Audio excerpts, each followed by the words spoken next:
McHugh, how does it feel to be back? Yeah, it was great. Great to get back after being out for so long and to come back in a good performance and a good win as well. I was delighted after the game. If you can, try and sum up what the last 4 months has been like for you. No, it's been really tough. It's been a tough period. It was like a strange injury as such. It wasn't just like a hamstring or something that you know when you're going to be back. There was no real time scale on it, but to be fair, I was very lucky with the support I had from the club after just having signed, from the gaffer and flow downwards, and then the medical department, especially Aileen and Jai and Andy Ball. When I got back training, they were brilliant. Like, I couldn't speak highly enough of them, and had a good support system at home with my family, and that made it easier. So, for those of us who have no idea about these things, tell us a bit about what the injury was like. What did it involve? Because I seem to remember you sort of hoped you would be back in a couple of days' time, and then all of a sudden 4 months out. Yeah, it was strange. Like, I played the game against Kilmarnock and I had this scar on my face, but I felt alright after. To be fair, like, I felt grand, and it was about 4 days after I just kind of went downhill. So I started getting the symptoms of the post-concussion syndrome, the headaches, the dizziness or whatever, and just kind of went from there. The symptoms just wouldn't leave, so it was very tough. But getting the scar was probably nearly a blessing in disguise, because it meant I had to come off. Because at the time I didn't feel anything. I didn't feel like I was concussed. So if you would have played on, then that's when you can be in trouble. So that was probably a blessing in disguise, getting my head split open. So did it ever get to the stage where you were so worried that perhaps it would never go away? I know there has been cases in the past where that's happened to people.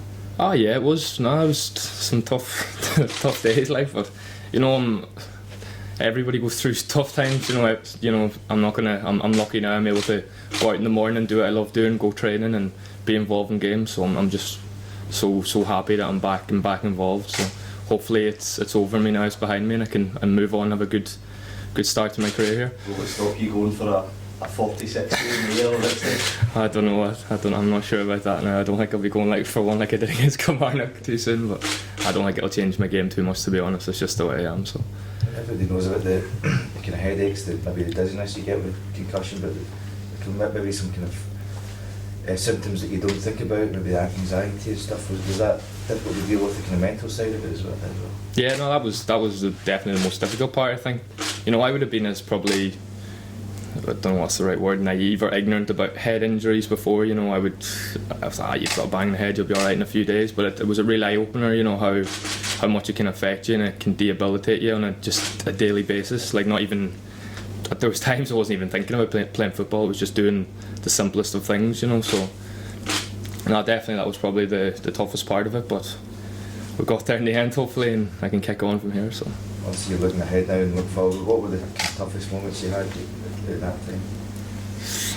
There was a lot long spells I wasn't doing anything. Like, I didn't, for it was about 4 months, I didn't go for a jog or do a press up or anything. I couldn't do any activity, and for someone who's very used to it, and it's your job, so what you get up every day, you go and you train and whatever, and to have that part taken away, that was a big challenge, and as I said, I was very lucky. The club let me go home for a while. They thought that was the best thing, to go back to Ireland, and that was massive. I'm so appreciative to them for that, and I was able to be around my family, my girlfriend or whatever, and that definitely helped me through it. So obviously, the club got their second away win of the season with you back in the team as well. It must be great to come back with a winning team, and you've got a chance now to get a bit of a gap between yourselves and the bottom when you're Hogmanay. Yeah, no, it was a really important game, on Wednesday night. It was great, a tough game as well, the conditions and everything, and the positions of both teams, and it was how tight it was, and it was just great to come out with the win, and hopefully now we can kick on and get a bit of momentum before the break now on Saturday.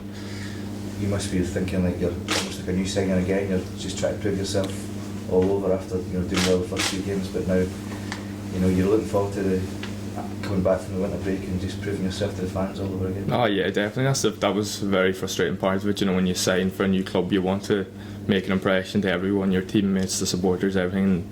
And it was kind of after the first game, there's nothing anybody can do about it. It was just the way it was. But hopefully, I can make up for lost time in the coming months and show that I'll be a good signing for Motherwell. So.